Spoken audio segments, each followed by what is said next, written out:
What day was the resurrection? He's not here. I'll say that again.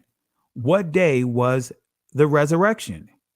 He is not here. So let's deal with some historical key reminders that we covered in part 1. Constantine created Good Friday. Let me say that again.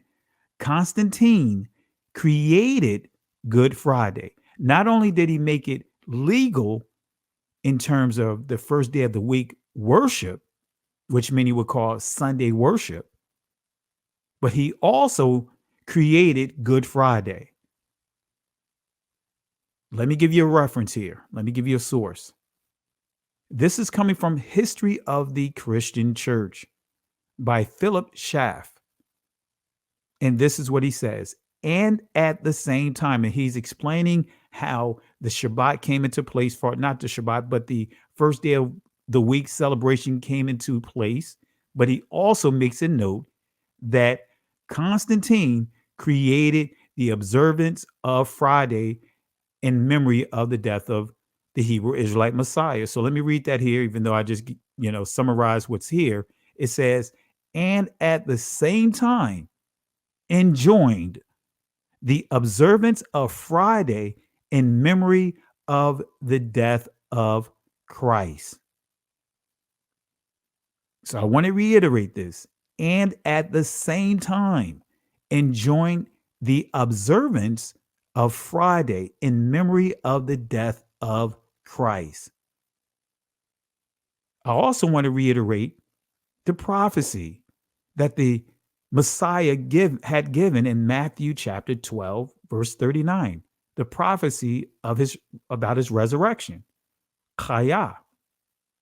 It says this.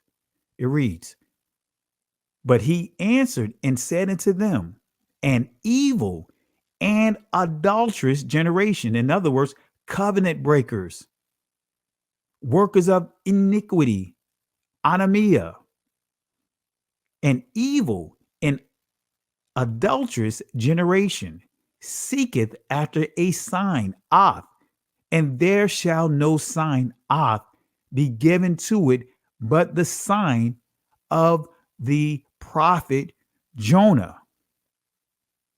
Verse 40, for as Jonah was 3 days and 3 nights in the whale's belly, so shall the Son of Man be 3 days and 3 nights in the heart of the earth. The Messiah is making it clear that when he says 3 days and 3 nights, these are 3 whole days, full 24-hour cycles, 3 of them. He's making it clear. This is not an idiom. In other words, a metaphor. For example, raining cats and dogs. That's what you will see if you looked up the definition of idiom. That's the example that they would give you out of the Oxford definition of this word. Right? So this is not an idiom. This is not a metaphor. So the key here, and I want to make this clear, seeking a sign from the Most High, it is not a sin. Let me say this again. Seeking a sign from the Most High, YAHAWAH, is not a sin, because we see Gideon ask for signs. We see Moses ask for signs. So it is not a sin asking the Most High for a sign or more than one sign to give clarity of the things that he's revealing to you. The key is, what is your motive behind asking for the signs? Is it so that way you can further your agendas of being disobedient, going against the Most High? And that's the key. This group of people didn't care about the Messiah. They didn't care about any of the prophecies being fulfilled. They were so blinded by their flesh, their agendas, that they could care less about anything else outside of appeasing their agendas. So again, it's the motives behind those seeking signs that makes it a sin. Let me say this again. It is the motives behind those seeking signs that makes it a sin. So the question is, how can we reconstruct the Hebrew calendar? It starts with understanding the 360-day calendar. Let me say that again. It starts with understanding the 360-day calendar. And I want to make this clear. The first calendar that the Hebrew Israelites used was a 360-day calendar. I know many will pull out the book of Enoch, but not to throw shade on anyone. I default to Moses. I default to the Torah. The Torah existed well before the book of Enoch. And there's other things I can bring out to debunk the book of Enoch. There's a lot of questionable things that highlights that are inside the book of Enoch. But I'm not here to try to go there, but I want to make it clear. We are going to deal with Torah. We are going to deal with the first 5 books that's inside your Bible that is called the Torah, or the law. Some refer to as the laws, or the laws of Moses, which these are not laws that were created by Moses. Want to make that clear? Or the Pentateuch. So again, it starts with understanding the 360-day calendar. There were 30 cultures, actually more than 30 cultures around the world that use a 360-day year with 12 30-day months. Let me say that again. There were over 30 cultures, 30 nations, 30 groups around the world that use 360-day year and 12 30-day months. Let's start with the 360-day calendar in Hinduism. Now, this is a great source that you see listed below. It's called Worlds in Collision. And you see a number of them listed inside this book. By Emanuel Velikovsky, you'll see that he gives some great information inside this book. I'm just going to touch on some of what you see on your screen, but I'm not going to get too in depth with this. But I want to give you at least a source that you can pull from that can give you a lot of information of what I am covering here. If you would like to go deeper, because I'm not going to go too deep with this, but I encourage you guys to purchase this source here. So here we go. The text of the Veda period know a year of only 360 days. All Veda text speaks uniformly and exclusively of a 360 days. Let me read that again. The text of the Veda period know a year of only 360 days. All Veda text speaks uniformly and exclusively of a year of 360 days. Passages in which this length of the year is directly stated are found in all the Brahmanas. It is striking that the Vedas nowhere mention an intercalary period, and while repeatedly stating that the year, and it goes on to say, consists of 360 days. Nowhere refer to the 5 or 6 days that actually are part of the solar year. And it goes on to say, this Hindu year of 360 days is divided into 12 months of 30 days. All right. So Also, in this source, you'll see the Persians. They utilized a 360-day calendar.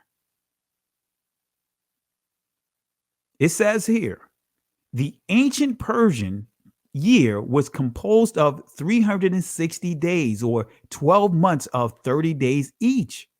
In the 7th century, 5, in other words, Gotha days were added to the calendar. And it goes on to say, in the Bandahis, which is a sacred book of the Persians, it says the 180 successive appearances of the sun from the winter solstice to the summer solstice, and from the summer solstice to the next winter solstice are described in these words. And you see, it gives you more information about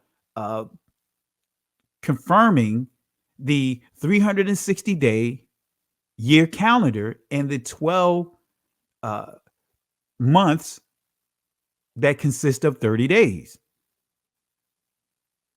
And as you see here, it says here, there are 180 apertures, in other words, Rogan, in the east, and 180 in the west. And the sun every day comes through the aperture and goes out through an aperture. All right, so this is giving you more information confirming just what I pointed out. We also see that the Babylonians had a 360-day calendar. It says here, the old Babylonian year was composed of 360 days.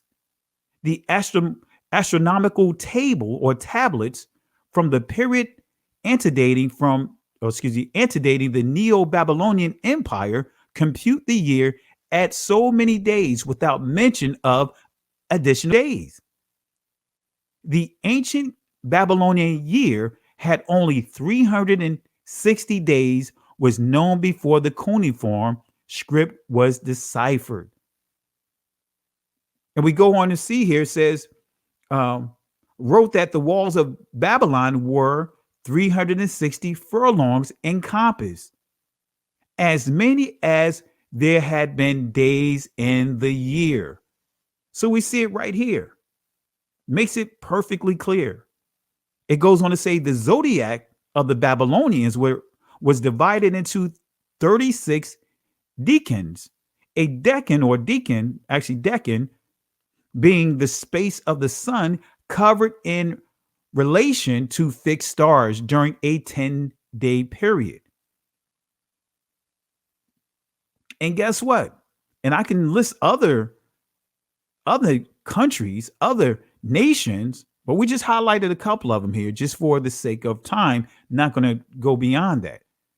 But the Israelites, as I pointed out, they utilized a 360-day calendar. Let's go back here to this source here, Worlds in Collision. It says, the month of the Israelites from the 15th to the 8th century before the present era was equal to 30 days and 12 months, comprise a year. There is no mention of months shorter than 30 days, nor of a year longer than 12 months. That the month was composed of 30 days is evident by Deuteronomy. And it gives you some scriptures here, 34:8, 21:13, Numbers 20:29. And we're going to cover some of these scriptures, but it goes on to say, where mourning for the dead is ordered for a full month and is carried on for 30 days. It gives here the story of the flood as given in Genesis, reckons in months of 30 days. It says that 150 days pass between the 17th day of the second month and the 17th day. I didn't put the rest of the information up here, but you guys get the fullness of it enough to see. Let me go back here just so you understand. You pretty much see what it says. There's not a single That's not a single month inside any of the holy texts that's above or below 30 days. You will not find a 13th month in Torah. And that's when, for those that are going by the lunar calendar, they have to add a 13th month or add extra days within the week or pause and do all kinds of things to try to make their math works. But guess what? In the scriptures, you will not find a 30 day month. Oh, well, excuse me. You will not find a month that's beyond that's more than 30 days or less than 30 days. And you will see that there's not a single year, you will not find a 13th month. Okay. So let's go to Deuteronomy chapter 34, verse 8. Let's put some scriptures up here. And the children of Israel wept for Moses in the plains of Moab 30 days. So the days of weeping and mourning for Moses were ended. So we see 30 days. Then when we go to Deuteronomy chapter 21, verse 13, it says, and she shall put the raiment of her captivity from off her, and shall remain in thine house, and bewail her father and her mother a full month. And after that, thou shalt go in unto her and be her husband, and she shall be thy wife.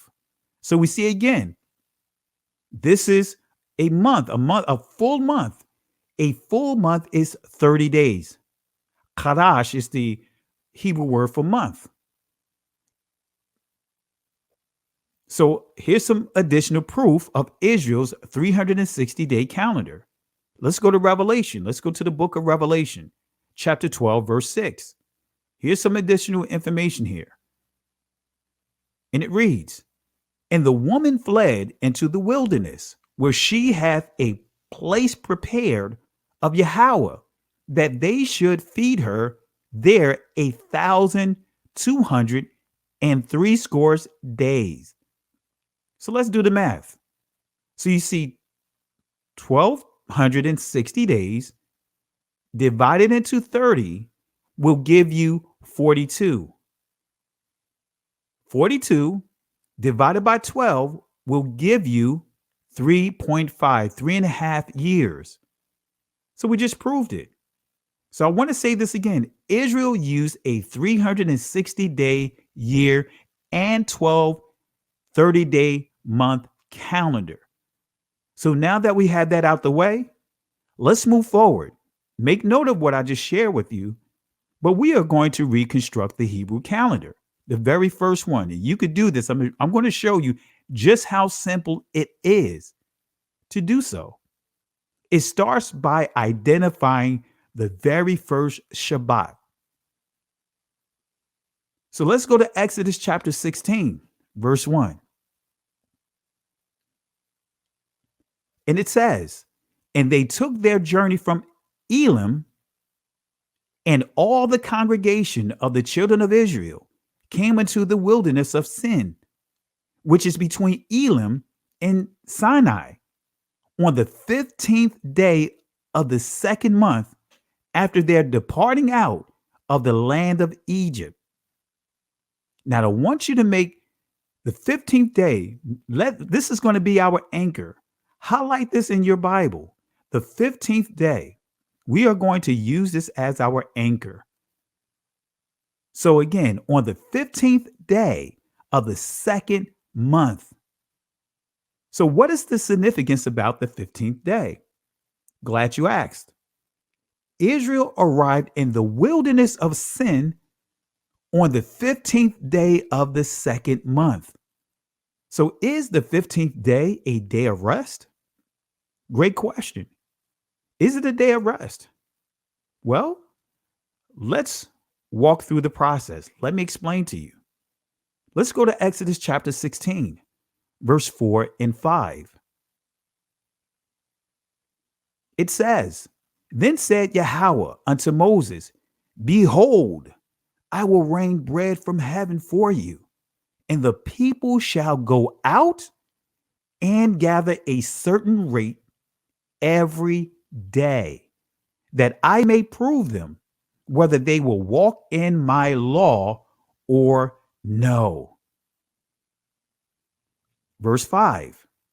And it shall come to pass that on the sixth day they shall prepare that which they bring in, and it shall be twice as much as they gather daily. So the 15th day of the second month, believe it or not, is a Shabbat. And I'm going to explain. Let me say this again. The 15th day of the second month is a Shabbat. So let's put it up on our calendar. I want to give you an actual visual. So remember, each month is a 30-day month.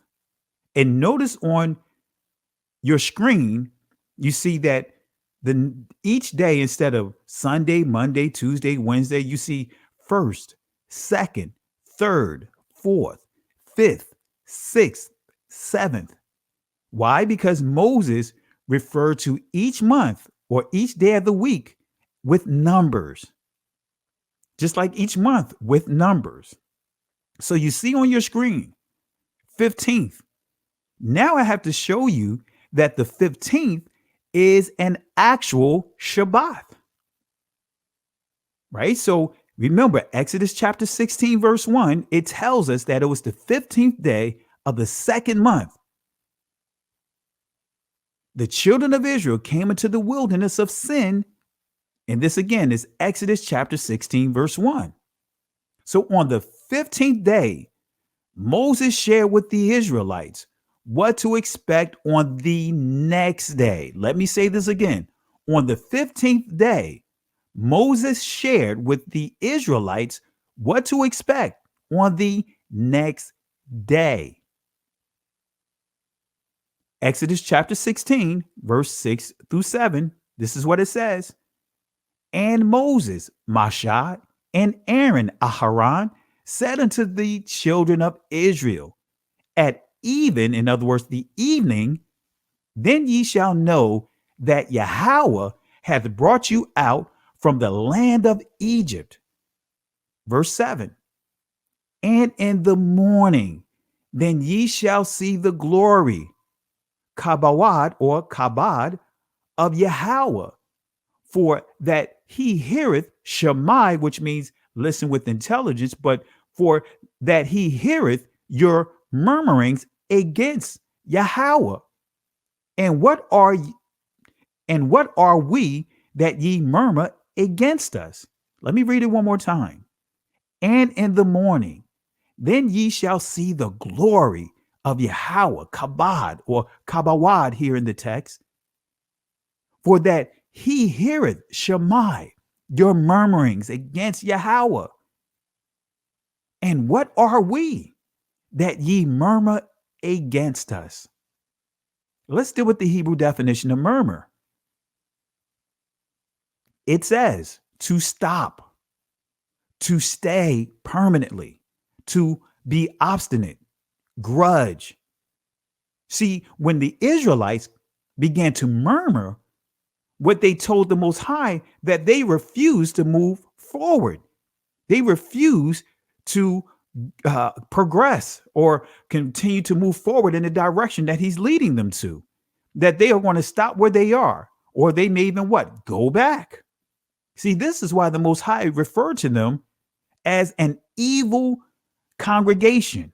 In other words, an evil assembly of witnesses, because the Israelites, because of the obstacles that presented them of going into the land of Canaan, they began to complain. They began to get caught up in the evil report. And so what the Israelites decided to do is that they decided to replace Moses. They decided to murmur. In other words, stop. They decided that they no longer wanted to move forward and receive the promised land. They wanted to go right back into Egypt, to the point that they replaced Moses. And I encourage you guys to go back over the text, read Nehemiah, and also read Numbers to get more clarity. So again, murmur means to stop, not just complaining. No, it means to stop, to stay permanently, to be obstinate, grudge. So at evening, right? Arab, then ye shall know that YAHAWAH had brought you out from the land of Egypt. So you guys remember this from the initial lesson. This letter on your screen is the Quap, and I'm using the ancient Hebrew pronunciation. This is the Quap. Now I turned it 45 degrees clockwise so you can see that even within the letters, you see that the Quap is actually a dial. And we use that as our example as I was pointing out the differences between evening, or even, as you see here, Arab, and the morning, Bakar. And then at the top, you see where it says night, Lai, La, or La Yala, and then the bottom, day, Yawam. So for those that did not watch the initial presentation, I encourage you, watch part 1 so that way you fully understand when a day begins. And you will see Genesis chapter 1 makes it clear that the day started in the evening, from evening to morning. Evening, morning is the full cycle, right? We can even say evening to evening, full cycle. So the evening, Arab, this is the transitional part of the day of going from the day, right, which is the height, the day, Yawam, the height, the hottest part of what? The morning or the daylight portion of the day, right? So this is as it began to what? Transition. When we get to the 9th hour, when our Hebrew Israelite Messiah was lynched and he gave up his spirit, this is the period. This is the period that they had. They had less than a 3-hour window to get him down off that cross, get him down off that tree, and get him to the sepulcher. Because why? Once it hit the evening, which we could say from a Gregorian perspective, this would be 6 o'clock. Once it hit this time, it's into a new day. So this day when he gave up his spirit, this was the Passover, also the day of preparation. Once he hit the evening, then they're transitioning to a high holy day, which is the feast of unleavened bread, which was the 5th day of the week. And we'll deal with that some more. We'll deal with that as we get to it. I don't want to get ahead of us. So we'll deal with that a little more, a little later in this presentation. So I want to make this clear to those that are watching for the first time that didn't watch part 1. The days began in the evening.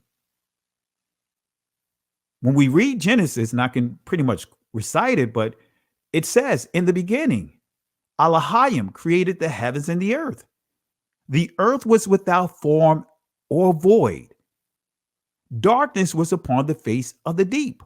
So this tells you that it was darkness on the face of the deep.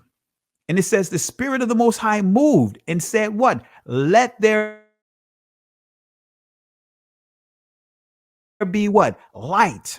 And there was light. So when he made that commandment, when the Most High made that commandment, because that's what you would see, the command, Waya Amar.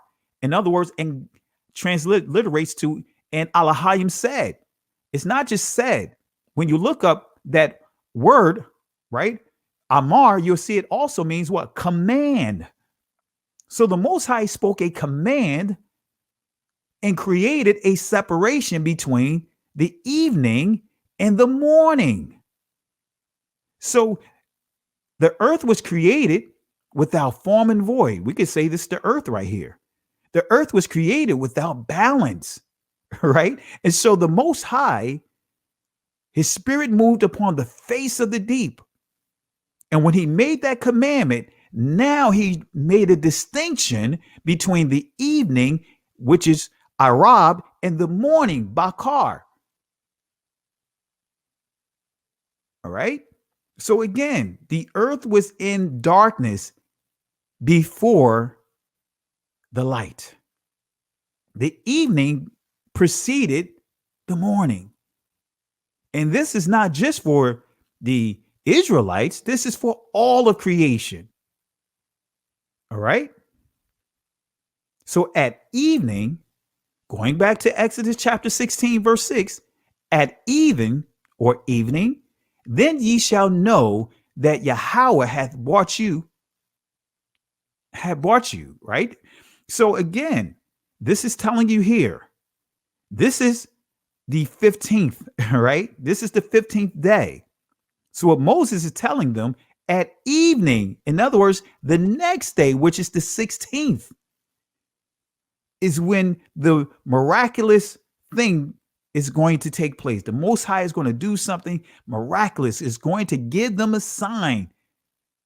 And by the morning, guess what? They'll see and witness his glory. Same thing with Adam. Adam was put into a deep sleep,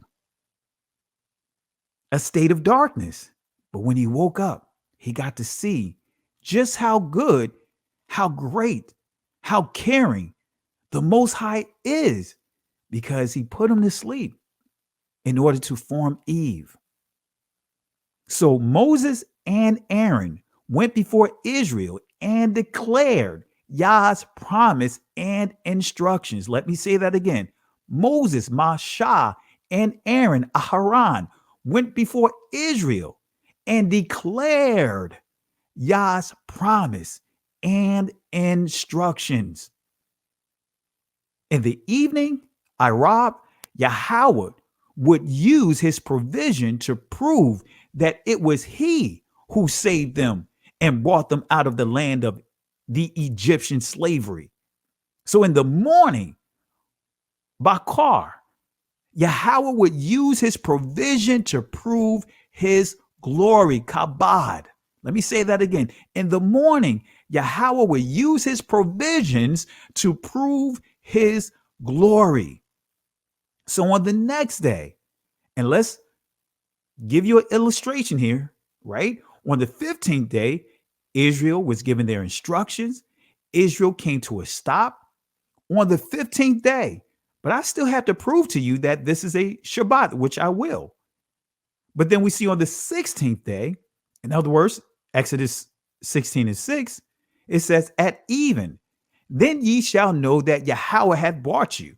In other words, it's leading you. So we see that the 15th day, and we see the 16th day. And keep in mind, remember, the Hebrew day starts in the evening, which would be 6 p.m., the transition of going from the day to the night. So the evening of the 16th day, right, will actually begin here, right? Will begin at sundown, 6 p.m., right, on this day at the end of the Shabbat, which would be 6 p.m. And then it will what? Carry over to what you see here on your screen. So I just want to explain that a little bit more, okay? Just to make sure you guys are up to speed and follow me. So, and it came to pass that at evening or at even, let's see what it says. And it came to pass that at even the quails came up and covered the camp. And in the morning, the dew lay round about the host.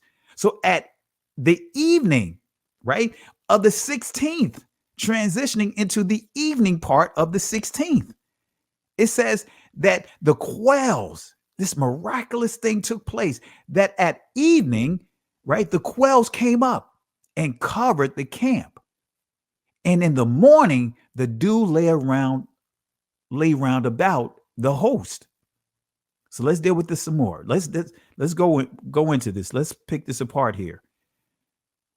It shall come to pass that on the 6th day, right, and on the 15th day of the 2nd month, Israel was given instructions for the upcoming 7 days. Let me make this clear.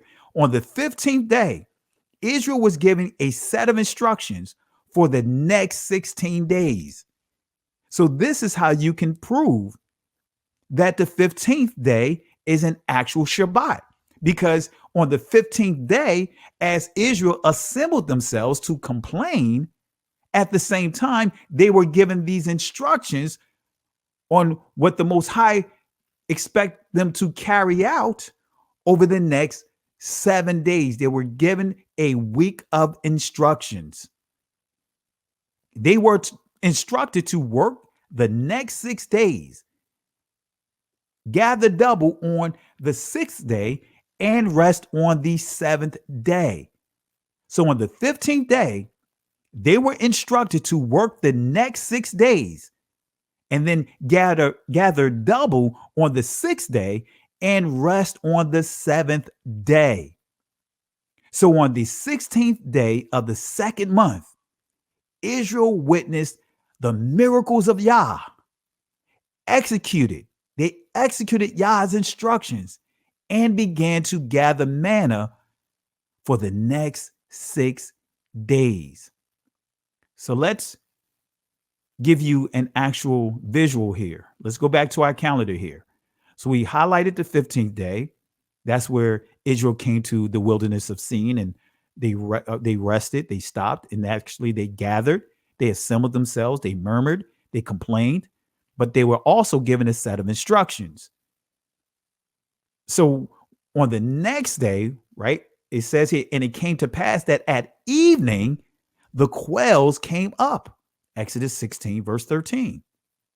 Let's go back here just to remind you.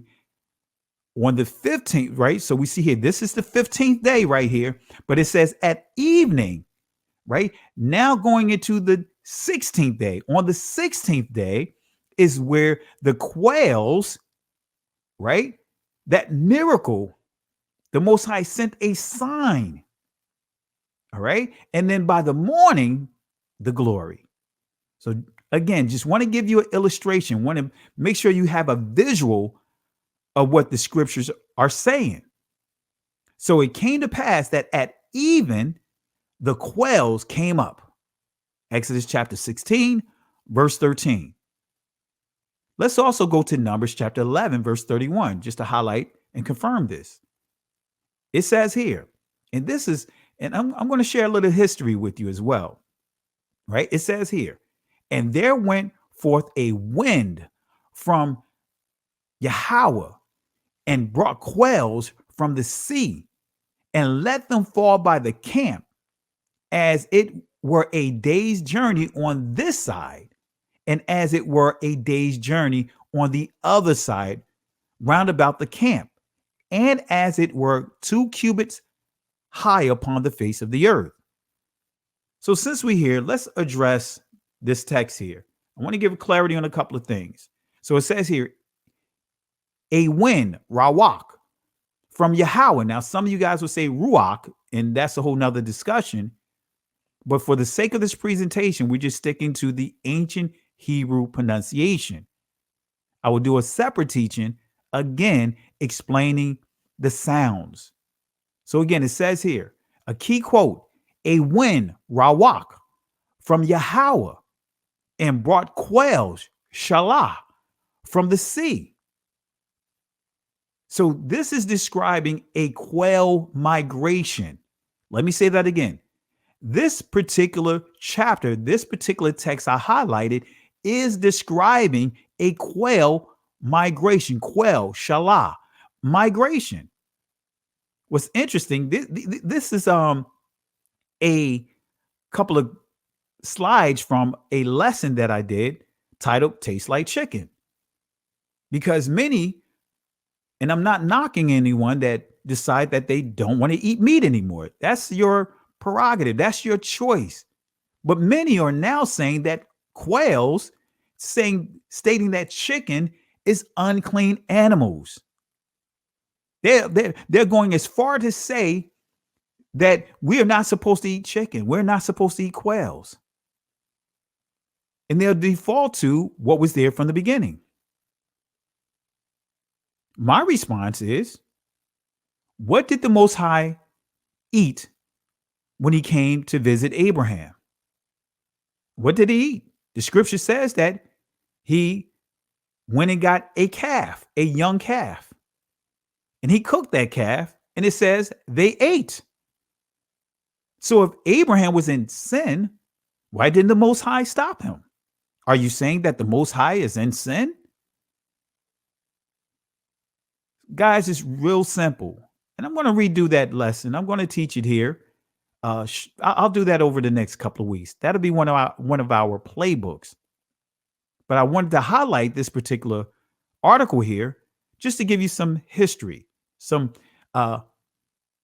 understandings about the area, about the quails.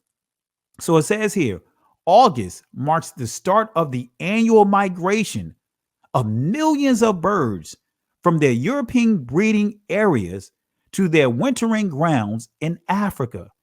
Many will fly across the eastern Mediterranean towards Egypt, where they will land exhausted on a coast along with hundreds of kilometers of trappers. Nets have been spanned to create almost unbroken walls of death on the seaside dunes. These nets will catch at least 140 million birds this year, according to one biologist's estimates. More than 1 in 20 of the migrant birds leaving Europe for Africa. So there is an ancient Israel city in the territory of Judah where people decided to eat chicken. And again, I am going to do a teaching that fully explains this. Give you the origins of chicken, give you the origins of quail, and we'll go through the scriptures and we'll let the actual categories of what a chicken is. We'll go through all of that. We'll deal with birds of prey. We'll really go letter by letter, line by line, precept upon precept. Okay? So let's go to 2 Chronicles chapter 14, verse 10. And this is what it says.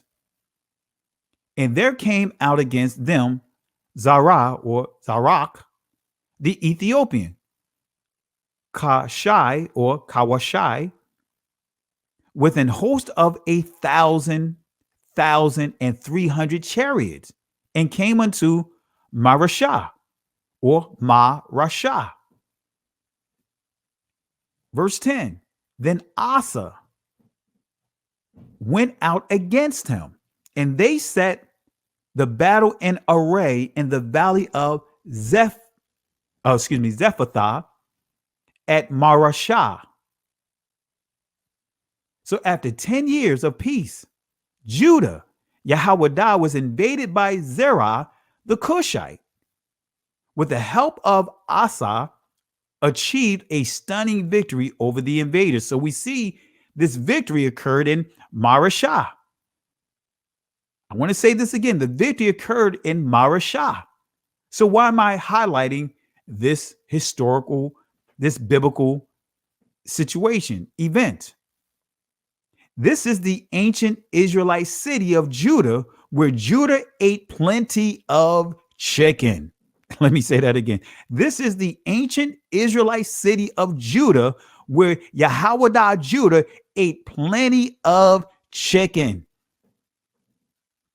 This is coming from an article titled The Ancient City Where People Decided to Eat Chickens. An ancient abandoned city in Israel was revealed, part of the story of how the chicken turned into one of the pillars of the modern Western diet. The city, now an archaeological site, is called Marashah. It flourished in the Hellenistic period between 400 to 200 BCE. The surprising thing was not that chickens lived here. There's evidence that humans have kept chickens around for thousands of years, starting in Southeast Asia and China. But those older sites contain just a few scattered chicken bones. People were raising those chickens for cockfighting or for special ceremonies. The birds apparently weren't considered much of a food. In Marisha, though something changed. The site contained more than 1,000 chicken bones. Let me say that again. The site contained more than 1,000 chicken bones. Let me say it one more time. The site consisted of more than 1,000 chicken bones. What? Let me say it again. Maybe I need to say this in slow motion for the people in the back. The site contained more than 1,000 chicken bones for the people in the back. They were very, very well preserved, says Perry Gao, whose findings appeared in the proceedings of the National Academy of Science. Perry Gao could see knife marks on them from butchering. There were twice as many bones from female birds as male. These chickens apparently were being raised for their meat, not for cockfighting. So did Judah break the law by eating chicken? Absolutely not. So let's toss that out.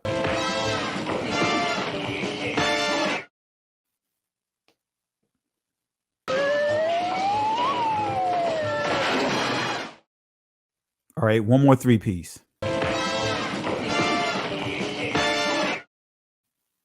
All right, so let's continue on. Just went a little geek mode, but let's continue on. Let's identify another Shabbat. Exodus chapter 16, verse 21 through 23. It says, "And they gathered it every morning, every man according to his eating. And when the sun waxed hot, it melted." Verse 22, "And it came to pass that on the sixth day, they gathered twice as much bread, 2 omers for one man. And all the rulers of the congregation came and told Moses." Verse 23, "And he said unto them, This is that which YAHAWAH said, Tomorrow is the rest of the holy Shabbat unto YAHAWAH. Bake that which ye will bake today, and seeth that ye will seeth, and that which remaineth overlay up for you to be kept until the morning." This is another scripture that many take out of context, not saying that there's anything that's any hidden agendas to this, but many misunderstand this particular verse because they will use this verse and say that, see, here it says tomorrow is the rest of the holy Shabbat. But again, when does a day begin? Many would take this and say, hey, we're supposed to start honoring the Shabbat in the daytime. That's not correct. Well, let me give you a visual. Here we have it. Remember, all right, now we're on the 6th day, right? They're giving instructions to do whatever they need to do on the 6th day. Tomorrow, remember, the evening is a new day. A new 24-hour cycle begins here. So they're in this portion, right, of the 6th day, and they're given instructions to do all what they have to do, double up, do all what they have to do, so that way they can be prepared and have more than enough provisions to be able to eat in the morning.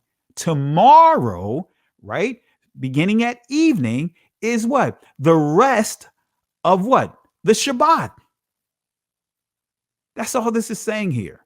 So I just wanted to give you another illustration. So hath said, tomorrow is the rest of the holy Shabbat unto YAHAWAH. So this is why I wanted to make sure that you have visuals. It's easier to really comprehend the text when you have visuals. Some of us may be hands-on. That is one thing when you're reading on something about something, but it's another to actually be able to put your hands on a particular item for it to sink in. So this is why I want to give you visuals. So Exodus 16, verse 26.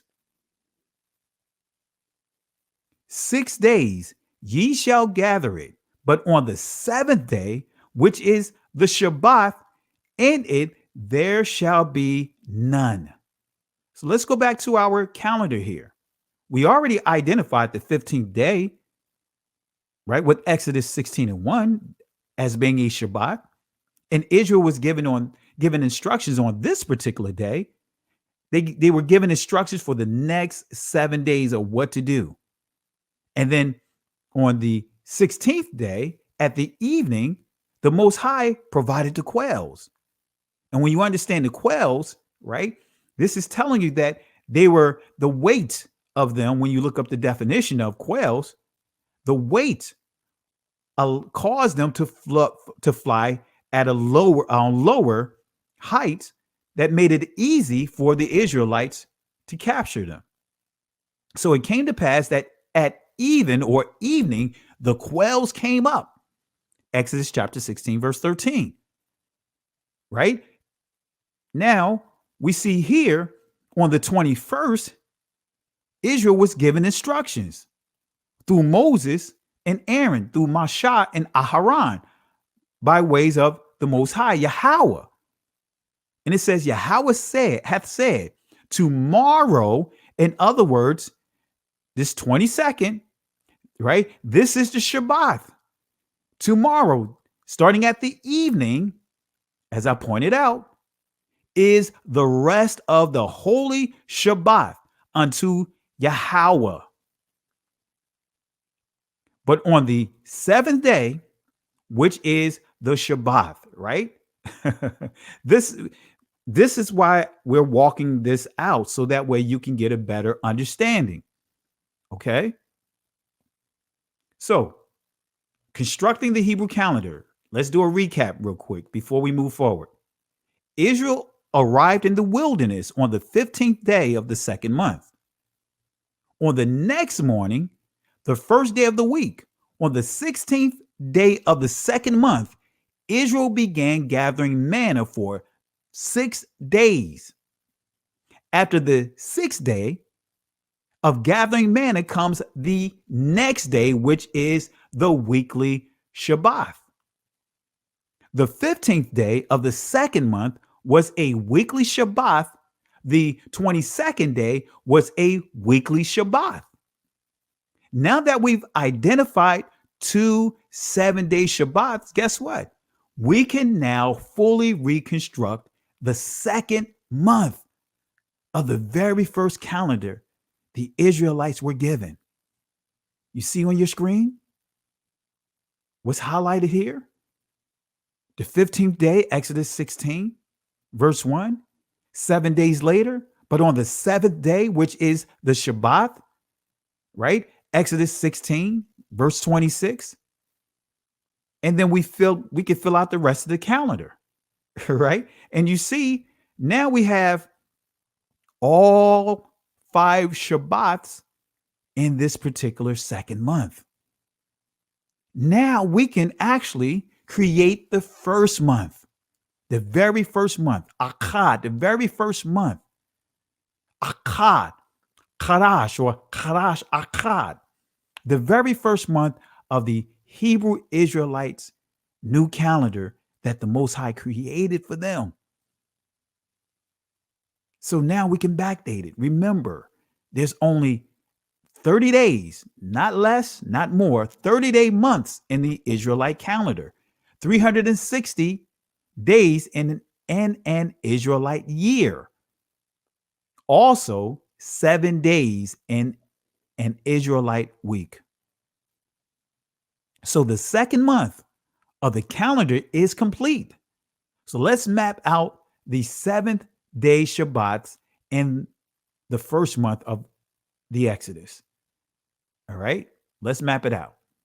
We can now pinpoint the first Passover occurring on a Wednesday.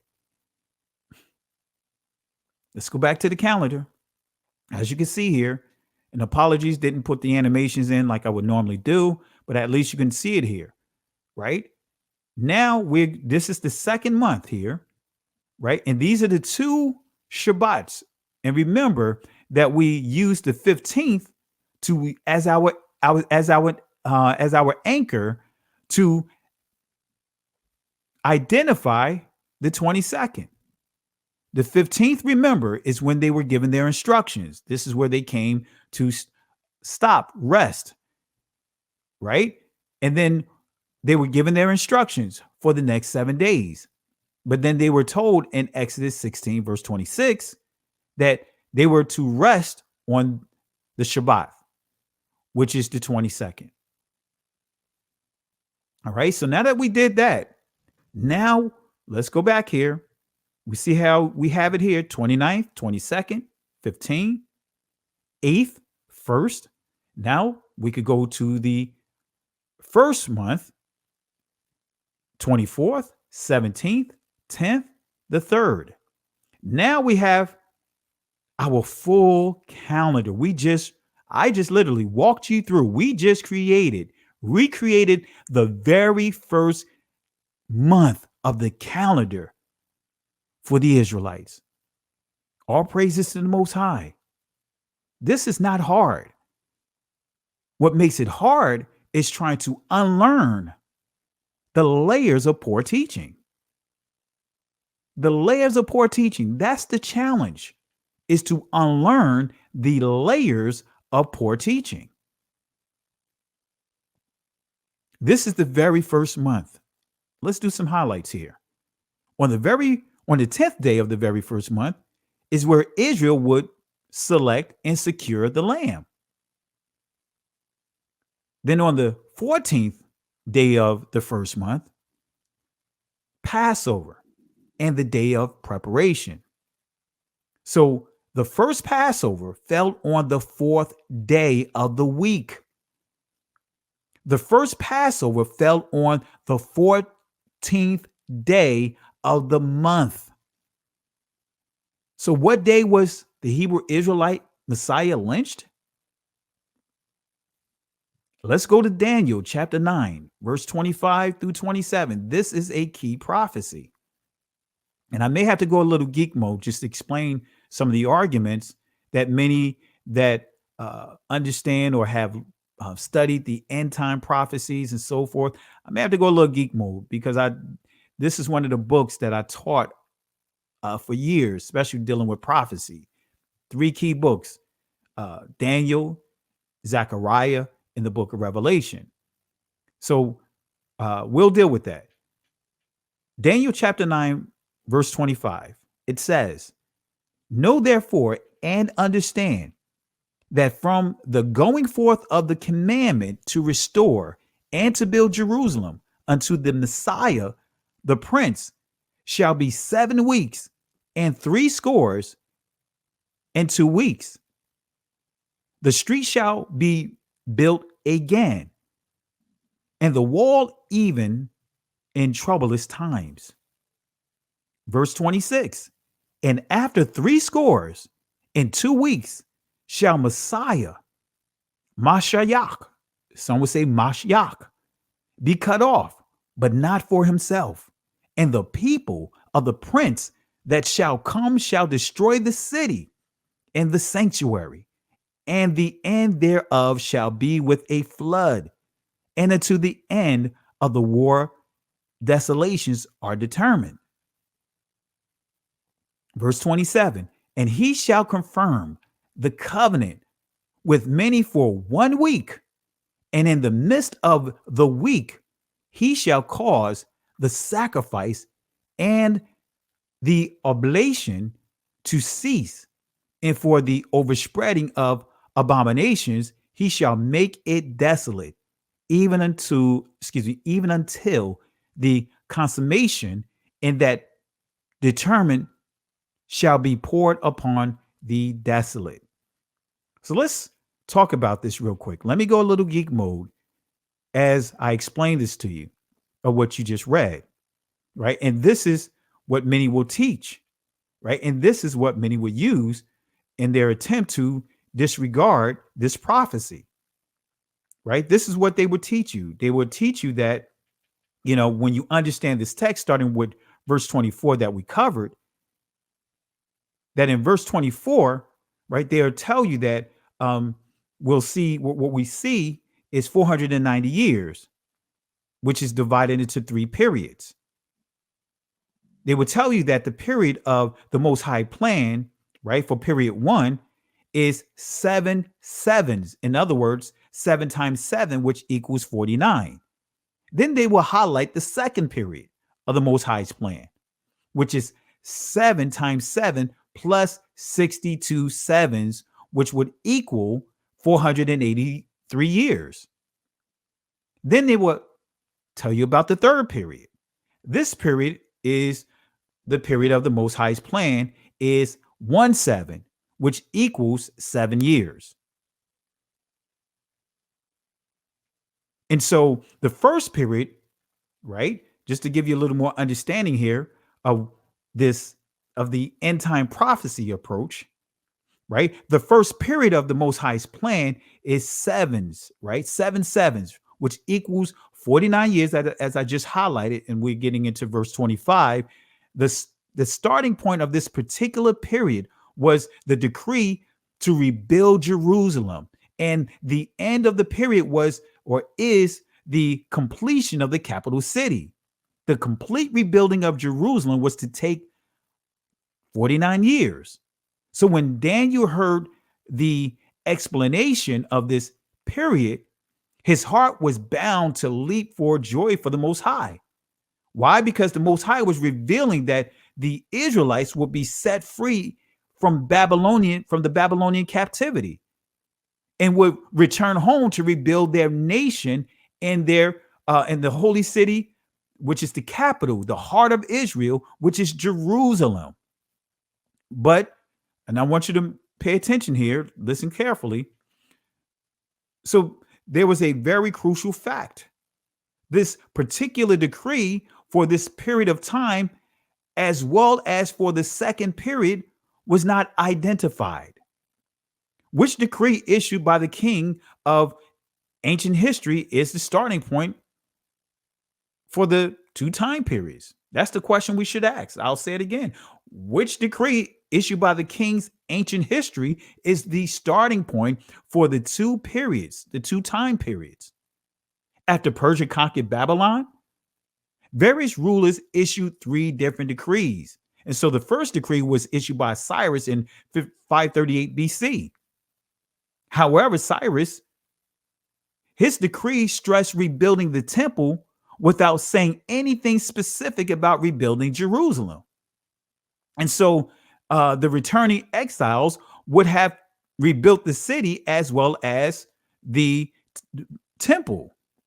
But the decree stressed that the temple and said nothing about rebuilding the city. So therefore, it's unlikely that Cyrus' decree is stating, or the starting point, for the period of which the Most High's timetable that's laid out in this chapter. So another decree was issued by Xerxes the first to Ezra in 458 BC. This particular decree commissioned Ezra to return to Jerusalem to investigate the people and make sure they were obeying the law, statutes, and commandments of the Most High.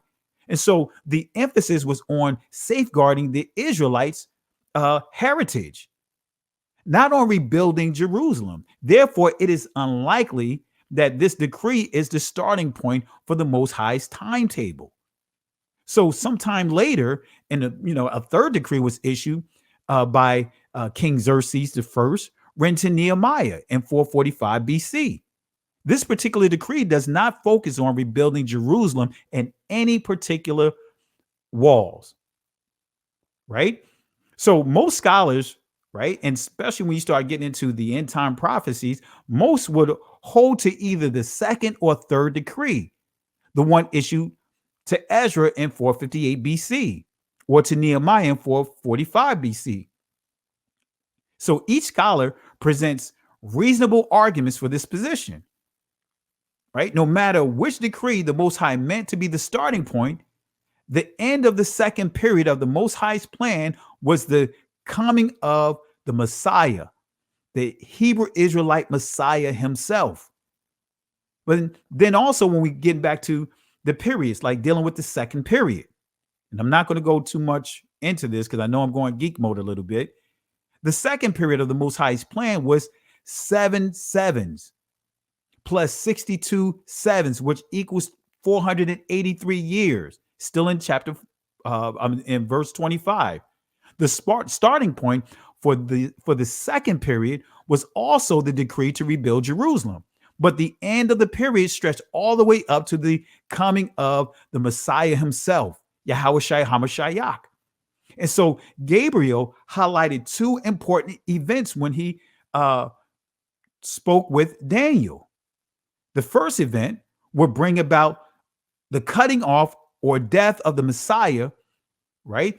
YAHAWAH HaMashiach. And then the second event would be followed by two significant events. In other words, the Romans would destroy Jerusalem and the temple in 70 AD, and also the centuries of war and desolation that would take place on the earth. This would continue right up till the end of time. So the destruction of Jerusalem and the temple by the Romans would not end the suffering of the nation of Israel. So Israel will continue to suffer at the hands of all these different nations until the return of the Messiah himself. So I want to just stop right there because I know I'm sharing a lot of information, going a little geek mode here. But again, that's how many would explain this text, right? And teach it as if that's the only answer. But we see here, the prophecy tells us, and we're not just getting into one day equals a year, but we also see here says, he shall confirm the covenant with many for 1 week. And in the midst of the week, he shall cause the sacrifices and the oblation to cease. So let's go here. Let's explain this in a simpler way. Let's line this up with what we're covering here. And in the midst of the week, key quote, ka tazah, and some would say katzah, right? So let's deal with the Hebrew definition of midst. Let's see what it says. It says to cut or split in half, to half, divide, reach out to the midst. So this is the middle of the week. The middle of the week is what many will refer to as Wednesday, the fourth day of the week. Like that Geico commercial, hump day or hump day, right? That is the middle of the week. What? All right. That's just a little humor. Okay. So this means to divide, cut in two. It means middle. So what day is the middle of the week?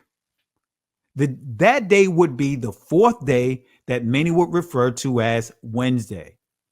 And so the next question we have to ask, when was the day of the day of preparation? It was the same day, the fourth day of the week. So the day of preparation is before the high Shabbat from evening to evening. Let's go to Matthew chapter 27, verse 62. Let's confirm this. It says, and there was Mary Magdalene and the other Mary sitting over against the sepulchre. Now, the next day that followed the day of preparation, the chief priests and Pharisees came together unto Pilate. So the next day that followed the day of preparation, that's a key quote. Let's confirm this with Mark chapter 15, verse 42.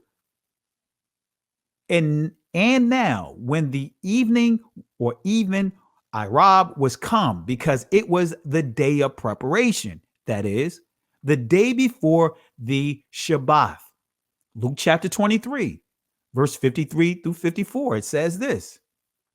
And he took it down And he took the Messiah's body down. I don't like to just say it. That's a whole nother discussion. I encourage you guys to watch this series I did on the Jehovah Witness, and you'll see why. So it says, and he took down, right? And he took the body of the Messiah down and wrapped the body of the Messiah in linen and laid the body of the Messiah in a sepulchre that was hewn in stone, wherein never man before was laid. The key is verse 54. And that day was the day of preparation, and the Shabbat drew on. Let's go to John chapter 19, verse 31. Let's confirm it here as well.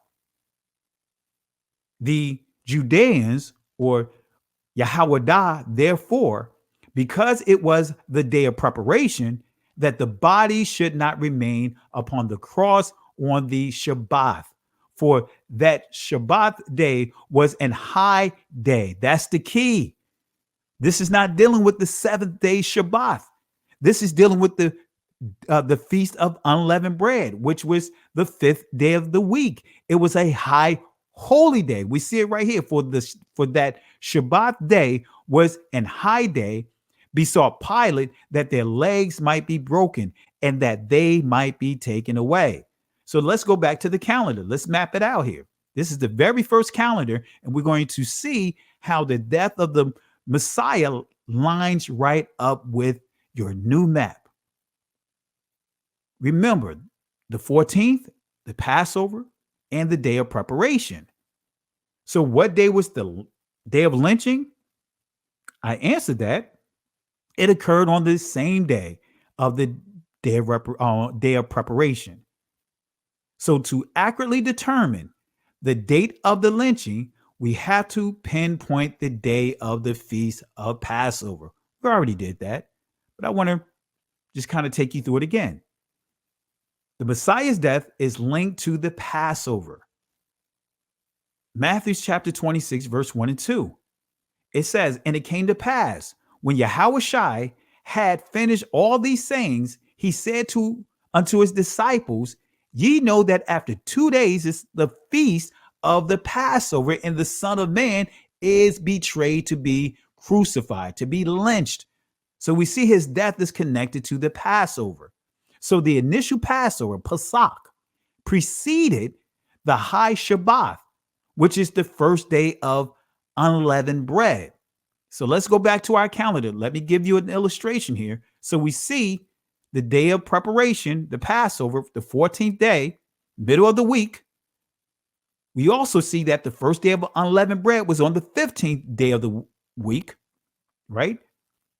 And then we also go back to the 14th day. We understand that this is also the day of lynching of our Messiah. And then if we go back on the 15th day of the week, right, the 15th, which is the fifth day of the week, the feast of the unleavened bread, we see the chief priests and Pharisees came together to meet with Pilate, right? They came together on a high holy day. Instead of honoring the high holy day, they were so busy focusing on their agendas. Doesn't it sound familiar? There's so many that are focused on their agendas while we are honoring the high holy days, while we are honoring the Shabbat. They're so busy trying to discredit, trying to profane, trying to tarnish our reputations for doing so, and think that they are doing the will of the Father. But let's go to Numbers chapter 28, verse 16. It says, and in the 14th day of the first month is the Passover of YAHAWAH. And in the 15th day of this month is the feast. 7 days shall unleavened bread be eaten. That's key. 7 days. Feast of unleavened bread shall be eaten for 7 days. Meaning during this period, that's the only bread you are supposed to eat. It's the unleavened bread for that entire period. So Hamashiach was lynched the same day of the Passover lamb. The lamb had to be slaughtered at a very specific time, right? And we see this in Exodus chapter 12, verse 6. And ye shall keep it up until the 14th day of the same month, and the whole assembly, Quail of the congregation of Israel, Idath Yashra'al, shall kill Shakat it in the evening, Arab. So this lines right up with the Hebrew Israelite Messiah being slain, being slaughtered. So the Passover, Pesach meal, the observance is commemorating the night that YAHAWAH passed over Egypt and killed the firstborn that were not covered by the blood. So which means that the Pesach began at night. The Pesach began at night. Let's go to Exodus chapter 12, verse 12. For I will pass through Ibar, the land of Egypt, this night, Yalah, and I will, and will smite all the firstborn in the land of Egypt, both man and beast, and against all the gods of Egypt, I will execute judgment. I am YAHAWAH. Now, this further debunks some additional comments that you hear many of our brothers and sisters teach. They teach that we are not to honor Pesach because we are in the land of captivity. What? That's right. Many teach that we are not to honor the Pesach. We are not to honor the feast days because we are not in the land of captivity. What?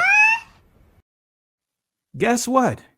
Israel was in the land of captivity during the very first Pesach. They're still in Egypt. Many will also say, well, we don't have a temple. You cannot honor the Shabbat because you don't have a temple to do it in. Well, guess what? Israel was still in Egypt and they did not have a temple. They did not have a tabernacle. Israel honored the feast days for 40 years of being inside the wilderness.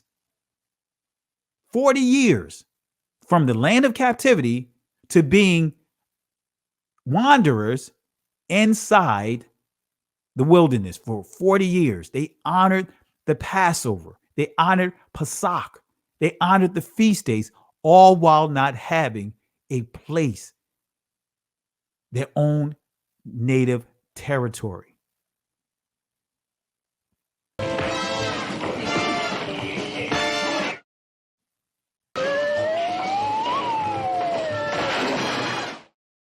So verse 12 says again, for I will pass through Ibar, the land of Egypt, this night, Yalah, and will smite all the firstborn in the land of Egypt, both man and beast, and against all the gods of Egypt, I will execute judgment. I am YAHAWAH. The commandment and honoring the Shabbat. Guess what? There is a commandment that's given to honor the Shabbat. To honor the Shabbat. We see here, Exodus chapter 12, verse 14. Let me not get too excited here. Okay. Verse 14. And this shall be unto you for a memorial, and ye shall keep. This is a commandment. Ye shall keep. In other words, keep. Shamar means also execute. A memorial, and ye shall execute it a feast to YAHAWAH throughout your generations. Ye shall keep it a feast by an ordinance forever. So what day was the resurrection? What day was the resurrection? Matthew chapter 28, verse 1. In the end of the Shabbat, as it began to dawn towards the first day of the week, came Mary Magdalene and the other Mary to see the sepulchre. Notice what it says. It says, in the end of the Shabbat, as it began to dawn towards the first day of the week. It does not say that the Marys saw the resurrection or the Messiah being restored to life. Chaya doesn't say that. In the end of the Shabbat, key quote, John chapter 20, verse 1. It says here, the first day of the week cometh Mary Magdalene early when it was yet dark. It came early unto the sepulchre and seeth the stone taken away from the sepulchre. The stone was taken away from the sepulchre well before they got there. They didn't see the stone being taken away. It was already taken away. They came while it was yet dark. We're still dealing with that transition from the night to the morning by car, which means the Messiah was already gone before they got there. Remember, 72 hours.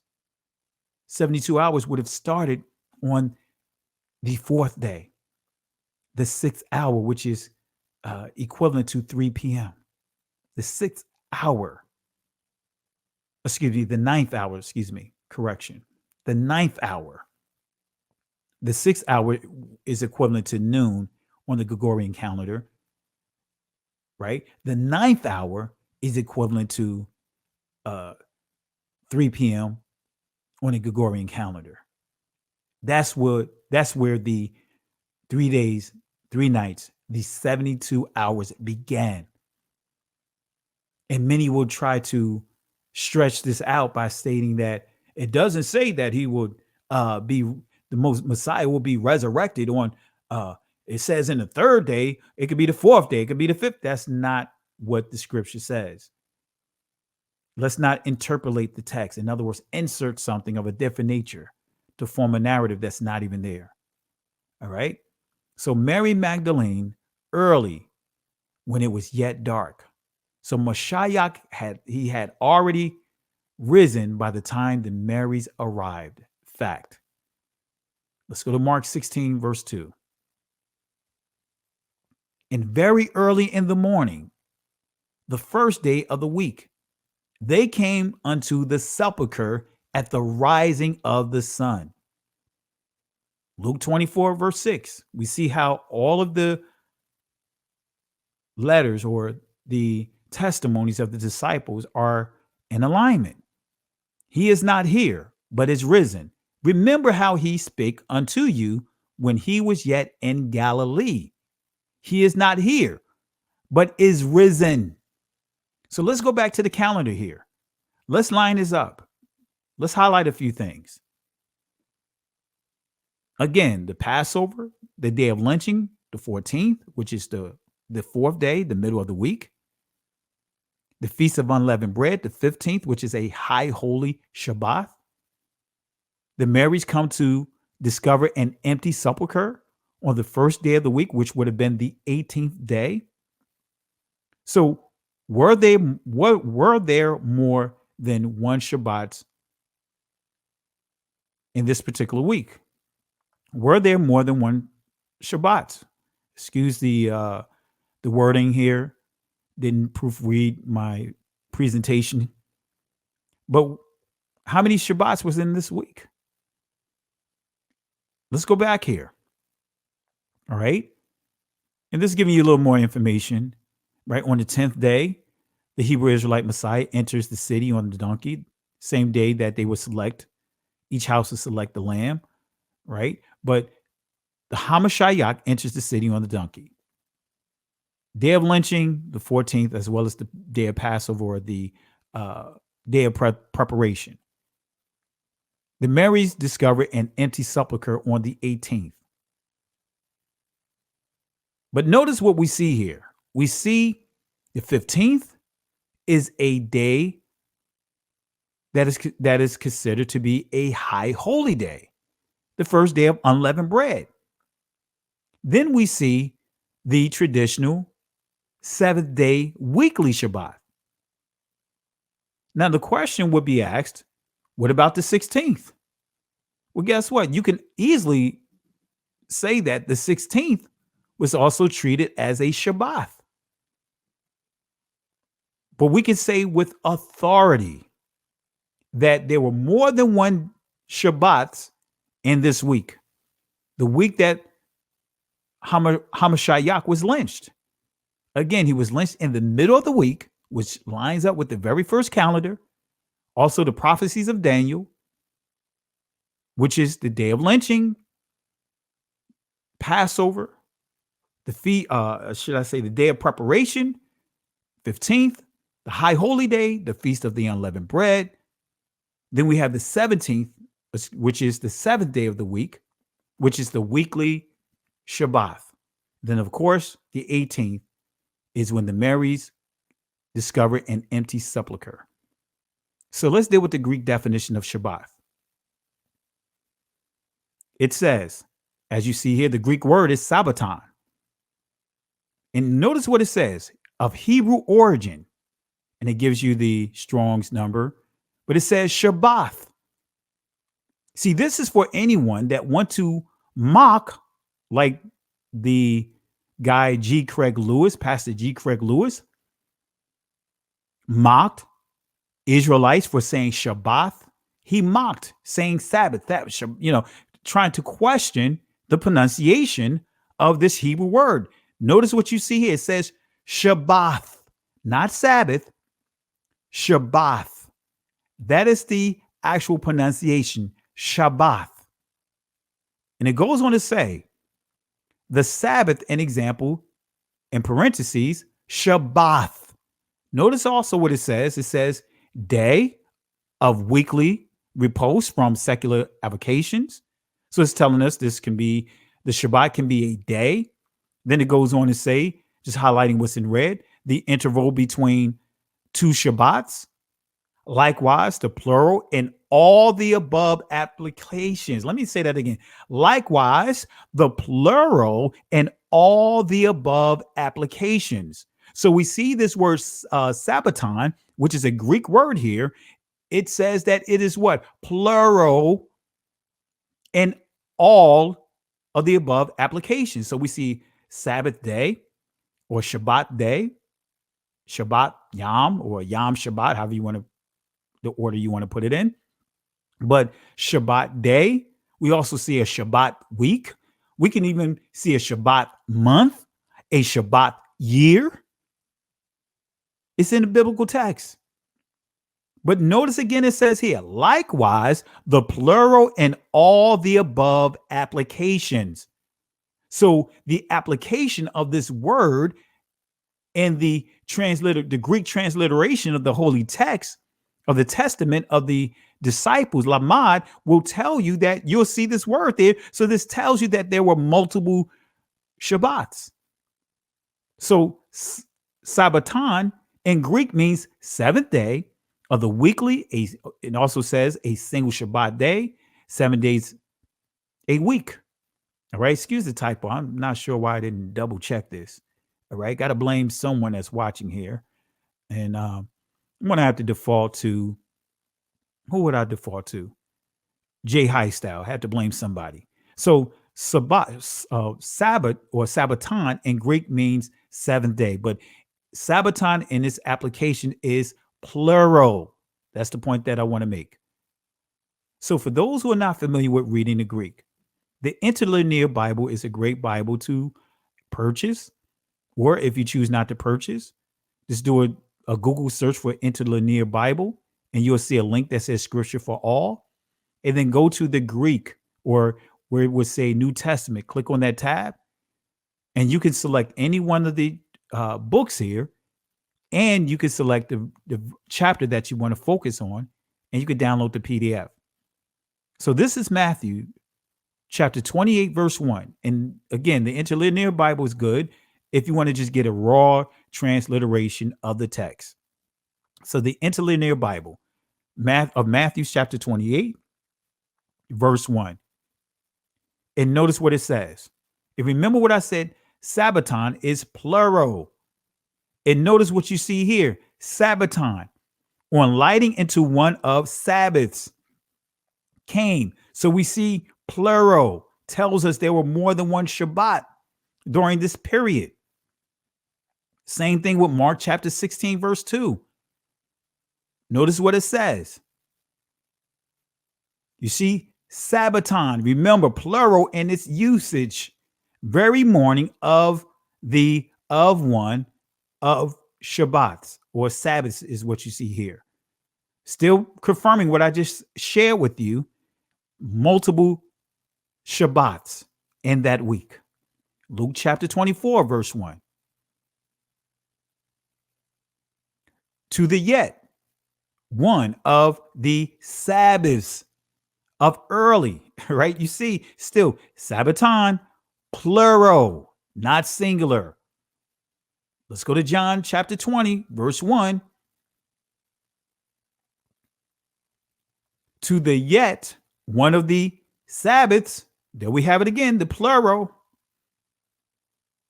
Plural. Notice here, plural. It's telling you plural, not singular, plural. So this tells you that there were multiple Shabbats in this week, as I just proved it to you. So I want to make this clear. There are no contradictions. Let me say this again. There are no contradictions. The contradictions are those with agendas, pushing their own agendas, pushing themselves versus actually focusing on exactly what the text says. So there's no contradictions with what I share with you. There's no contradictions with the holy text. The contradictions lies in the spirit of those that don't have the Holy Spirit. So what's the importance of honoring the Shabbat as we conclude? It is a sign. Let me say that again. The Shabbat is a sign. I've been teaching this for years. The Shabbat is a sign. The Hebrew definition of sign, it says this: a signal, evidence, mark, miracle, proof. So again, it is a signal. It is a sign. It is evidence, mark, miracle, proof. So let's go to Exodus chapter 31, verse 12 through 13 to see the importance that the Shabbat is a sign. Verse 12 says, and YAHAWAH spake unto Moses, Masha, saying, speak thou also unto the children of Israel, saying, verily, my Sabbaths, my Shabbats, ye shall keep. Not you may. No, this is a command. Amar, command. Shall keep, you shall keep, execute, shamar, right? Ye shall, right? Shamar, command, amar, right? Shall, amar. Remember, I dealt with that earlier, but amar also transliterates to command, but it says, ye shall keep, shamar, execute, for it is a sign between me and you throughout your generations, that ye may know that I am YAHAWAH that doeth sanctify you. This is a commandment. This is the commandments that the Most High wrote with his own hands. How can you say that the Most High made a mistake? How can you say that he put weights on us? How can you say that the Most High gave us bondage by these commandments that was established before Moses was even born, before Abraham was even born? This is a sign. What is one of the great signs that occurred on the Shabbat? The resurrection of our Hebrew Israelite Messiah. Let me share a scripture with you real quick. I'm just going to read it. Let me go to it. I didn't put it in the presentation, but let me share one simple verse with you. Let's go to Hosea chapter 6, verse 1. And let's see what it says. It says, come and let us return unto YAHAWAH, for he hath torn and he will heal us. He hath smitten and he will bind us up. Verse 2, after 2 days will he revive us. Let me say that again. After 2 days, the first 2 letters in the Hebrew alphabet is the alap. Many would say aleph, but I'm dealing with the ancient alap, which means leadership. It means teach. It means authority. The pictograph is the the ox with the horns. The second letter is the bayath, which means bloodline, but also it means house, household. The first word that you will learn in Hebrew is Abba, which means father. That's the first two words that you will learn. So it says after 2 days, you're going to know who's going to revive us. It's the Father. It says after 2 days, will he revive us? 2 days. In other words, he's going to what? Get our blood circulating. He's going to get that heart jump starting our heart. But guess what? We're still asleep. And then the third day, he will raise us up. As you see here, raise, kaya. So on the second day, say he will what? Revive us. After 2 days, he will revive us. He will jumpstart our heart. And then inside the third day, he says, and in the third day, he will raise us up and we shall live in his sight. That's enough to start praising the Most High. That's enough to start praising the Most High. Sign. Moses asked for a sign. And the Most High gave the first sign in Exodus chapter 4. He gave him his staff. Well, what's the significance of staff? The staff. Moses was raised up in the courts of the Egyptians. So Moses had to go through that process of really understanding his identity. Judah gave up his identity. For a moment of pleasure.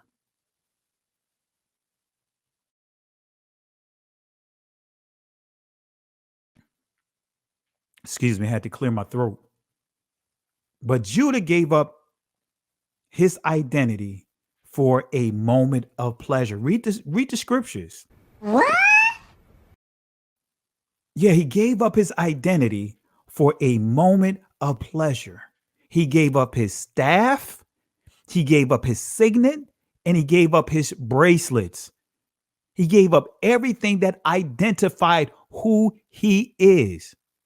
So that staff started, the first sign was understanding identity. That completely shatters anyone that will tell you that your identity of being descendants of Israel doesn't matter. If it didn't matter, then why are many of them making such a big deal if it didn't matter?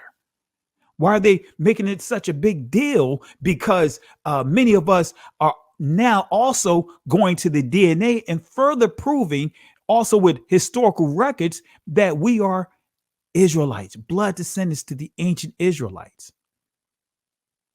So that was the first sign. Moses understanding and showing the people, reminded them of their identity. Then the second sign was his skin complexion. Of this dark melanated man, hand turning white as snow, leprous, no pigmentation. Then when we get to Revelation, Gala, which means revealed, but it also means redemption, when we see the Alpha and Omega, that's not a Hebraic thought. It is what? The Ah and the Tha, or the Alap and the Tha. But the actual sound it makes is the Ah and the Tha, which creates the word Ath. What that means is telling you that not the Most High is Alpha, the beginning. That means if you say that the Most High is the beginning, that means he has a starting point. That means there's a limit to his powers. Then when you say that he is the Omega, now you have what? A period that you can say this is where his powers cut off. That's not what the proper application of that text is saying. He's saying that all signs come from him, that he is the sign. He is the Aleph, or the Alap, the Ah, and the Tha, proof, evidence. That's what Tha means, proof, evidence. The Alap, the authoritative. numero uno. And go figure, the third numerical value is 400. And you add the two letters numerical values together, you have 401, right? And notice after we crossed over, Ibar crossed over into past the 400 years. Look at what began to happen. Look at the things that we're seeing, that we're witnessing right now. So back to Revelation chapter 1, we see the same sign that was given by Moses to Israel is the same sign we see highlighted in Revelation chapter 1. The Messiah's skin complexion is a sign. All right. So is honoring the Shabbat and Passover strictly for Israel? Not at all. Exodus chapter 12, verse 48 and 49, wrapping this up. And when a stranger shall sojourn with thee, and will keep the Passover to YAHAWAH, let all his males be circumcised. Let all his males be circumcised. This is for all those that want to keep the Passover. So the strangers among them were not forced into keeping the Passover, but if they wanted to keep the Passover, they had to be circumcised. And then let him come near and keep it, execute it. And he shall be as one that is born in the land, for no uncircumcised person shall eat thereof. Saying that you cannot participate in Passover unless you are circumcised. So when it says be as one that is born in the land, what this is saying, if you read the Tanakh, the transliteration of the Tanakh, it uses the word citizen. So there are guidelines in order to become an actual citizen among the Israelites. Same thing with the United States. There is a criteria. There is a set of requirements for anyone that wants to become a citizen in this country. But unfortunately, we are taught that there's no rules. There's no requirements that anyone can just be considered a citizen among the Israelites.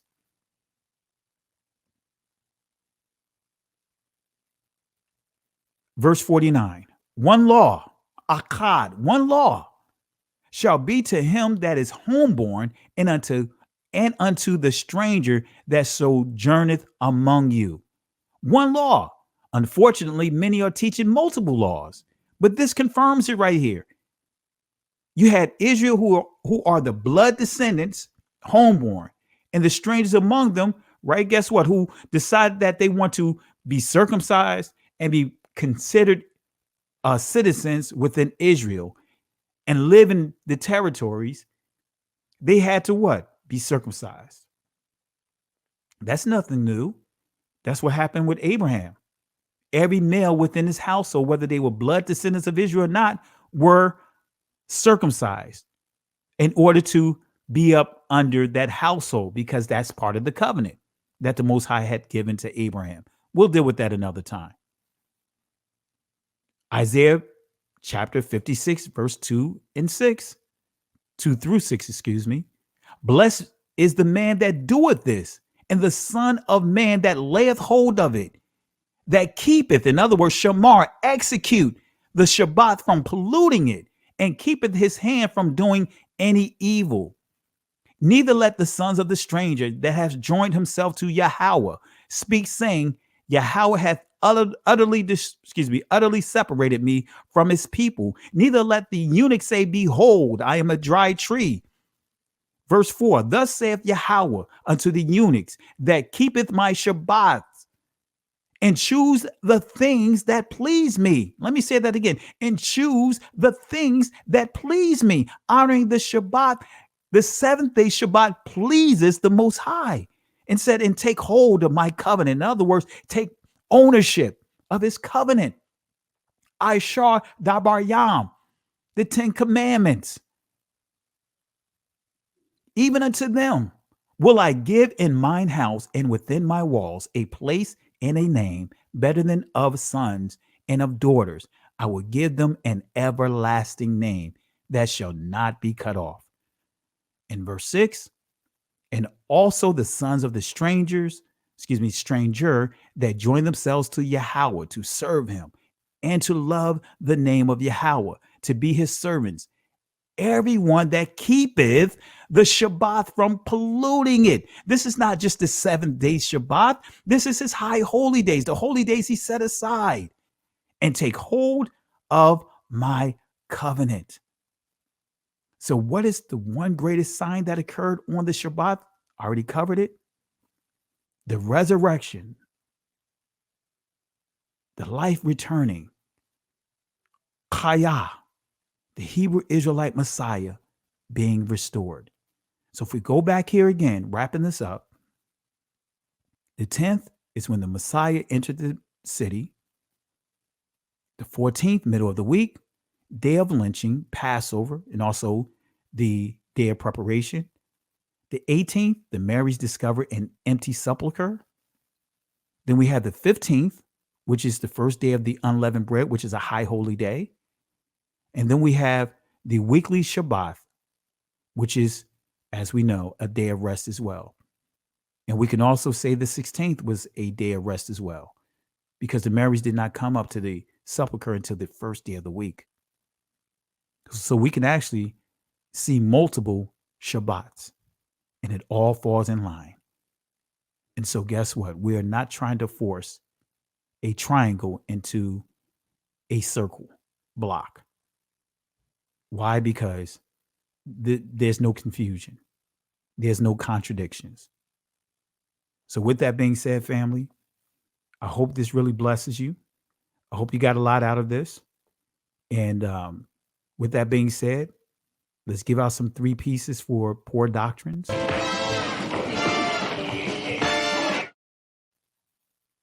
And let's toss it out.